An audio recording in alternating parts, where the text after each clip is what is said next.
Was it the holidays? It wasn't that. Well, then why you decide to come in tonight? I'm trying to fix my mind. Howard is a brilliant man. And he's not just a boss, he's a friend. He lost his child, and now he doesn't care if he loses everything else. This might be the strangest thing I have ever come across. He writes letters. Who are they to?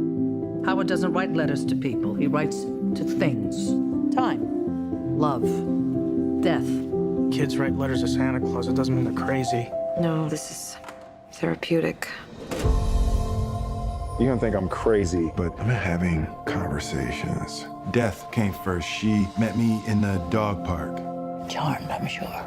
So Death is a her. Turns out Death is an elderly white woman. Remember me? I'm Time. You wrote me because you need me. Howard? Ask her. Go ahead. Ask her if she can see me.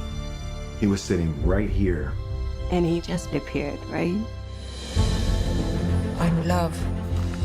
And I'm the fabric of life. Something's starting to happen to you. Howard? I don't know what to do to bring you back. What if love, death, and time are trying to help you? You need to talk to them, Howard. Challenge them. Just engage. Love is the reason for everything. I felt you every day when she laughed, and you broke my heart. I was there in her laugh, but I'm also here now in your pain.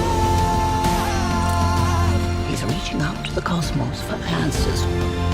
Just be sure to notice the collateral beauty.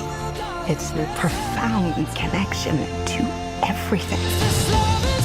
If he accepts that, maybe he gets to find his life again.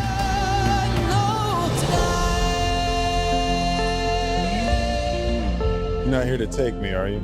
No, Howard. I'm here to ride the F train with you. Let's love tonight.